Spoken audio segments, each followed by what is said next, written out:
Dan, it's been a strange old start to the season. I think Eddie said before the Benfica game, it's been frustrating. How have you seen it as players? Yeah, similar. I think we obviously started off well, as in we weren't sort of conceding goals and probably just lacking that little bit in the attacking third.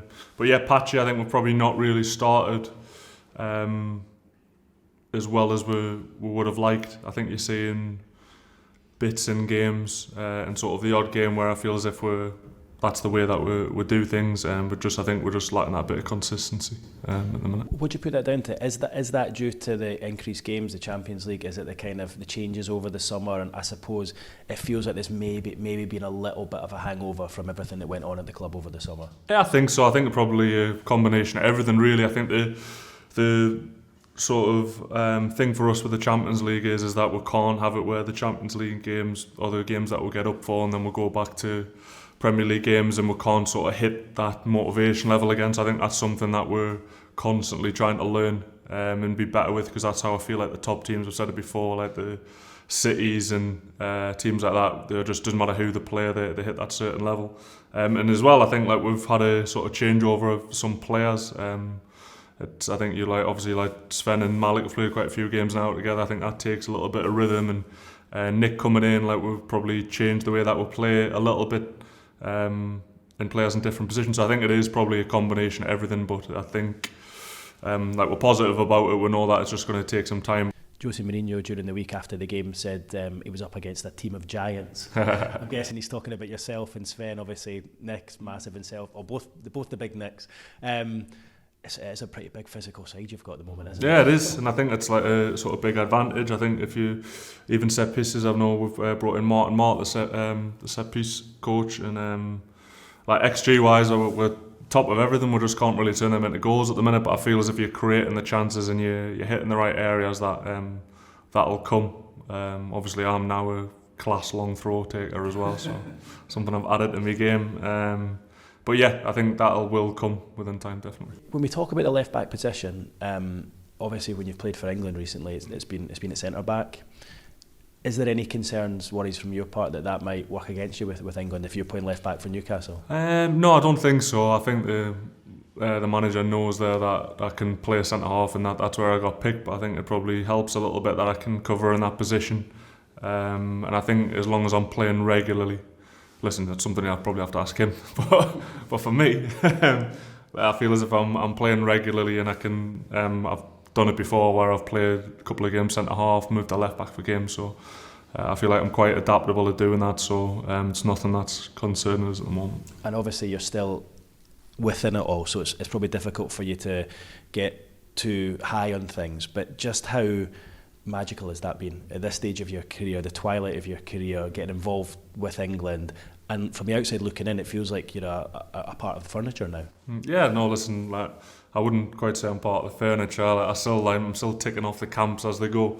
But yeah, huge honour. I think I've always said that it was an ambition of mine, and for one reason or another, I probably didn't think that it was ever going to happen. But just sort of trying to not sort of take it for granted and just appreciate every moment that I'm there, and just make the most of all of it, because I know how up and down football is, and it can change quickly. So yeah, I've made 4 camps so far, so there's 2 more camps and then the World Cup, and I've said it, I think when you say it out loud sometimes and you can sort of manifest it, I do want to play at the World Cup, I do want to be part of that squad, so but I know that sort of these club performances are the thing that's going to dictate whether I get there or not. I mean, I'm guessing that would be right up there playing for England in a World Cup. When you look at what you've done over the last sort of 3 years, signed for Newcastle, playing the Champions League, win a trophy after 70 years, scoring one of the goals in the final, call it for England, to play in a World Cup, that must sort of be right up there amongst all of Yeah, that. definitely. I think that's of any footballer, I think that's the pinnacle, being able to represent your country at a World Cup. That's what everyone sort of dreams about when they're a kid, especially obviously international level, and I've been very lucky that I've been able to sort of achieve most of what I wanted to do at a club level for the sort of club that I love and support. So yeah, I try not to think about it too much, because I think you can run away with you a bit, but yeah, I'm sort of very proud of what I've done. And I mentioned the cup final goal there. I know you'll have watched it a number of times on repeat, But since that goal and everything that's followed, has life been any different for you? Yeah, I think so. More off the pitch than on. I think obviously, I think when something like that happens, nothing's really changed from my day-to-day life, as in what I do and like with my kids and my wife and my family. But I think for everybody else, it was like a really big change and stuff. So I think it's just been probably a bit more intense off the pitch, just when I'm out and about the place and stuff. But yeah, like obviously amazing, and I think like obviously I do watch the goal pretty much every night, but Didn't think it was going to be that often. No, I'm joking, I don't really. But yeah, I think it's just like obviously strange how those things happen and stuff. But I'm sort of very grateful that I was sort of put in a position where I could do something like that. Does it get better every time you see it? Yeah, what a goal. I don't think there'll be one like it, to be honest. But hopefully it's not another 70 years before waiting for the next one. Fulham tomorrow, your old team. If you just think back to, were you a teenager when you signed there, yeah? Yeah, Probably 19, 20. 19, yeah. 19, I mean, if you think what's happened since then, but how big a part did they play in the formative years for you? No, huge. I went obviously from Darlington, which was sort of League Two conference, to then being a Premier League club. I remember my first session there, pre-season, we're doing like 11v11. And the ball came back to me from kick-off, and I've clipped the channel ball down the line, and I remember Billy McKinley turning around and go saying, "We don't do that here." So I thought, all right, I've got a lot to learn here. But no, listen, being around sort of the pros that I had there at the time, like Danny Murphy, Bobby Zamora, Andy Johnson, Aaron Hughes, Breda Hangeland, like these were sort of top Premier League players, and just so good to be around them and see how they did it, sort of how professional they were and how much they look after themselves, and yeah, taught us a lot. So had a good time. Obviously towards the end I struggled a bit, ended up getting released and stuff, but I think even just getting out of Newcastle and going down to London and just sort of concentrating on football solely was huge for me.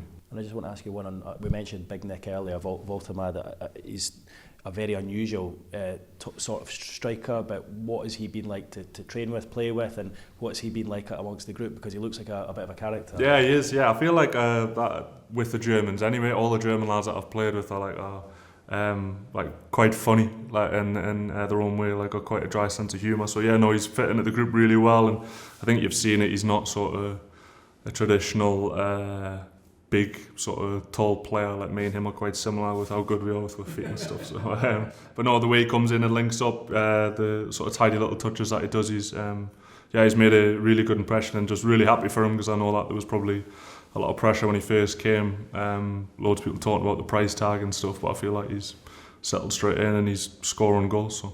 And just finally, you touched on it earlier, but it's all about just converting what you did in the Champions League during the weekend. I almost got that sense from Eddie this morning, that it's just that sort of nagging feeling from last weekend, and you need to just ensure that what you took into Tuesday you take into the game tomorrow, don't you? Yeah, definitely. I think you've seen that before when teams have made the Champions League and they've struggled, and all that. Leicester might made Europe, and then they struggled for a little bit that season, like Tottenham and Man U last year, having sort of Europa League but struggling in the league. So I think it's an important thing, and the league can run away from you. Like you only need to sort of drop somewhat points and you can be sort of 20 points off the top of the league. So that is important. We're disappointed in Brighton. I don't really think that our motivation levels are where they should have been, and that's sort of a lesson that you need to learn from. So hopefully we'll see a reaction tomorrow.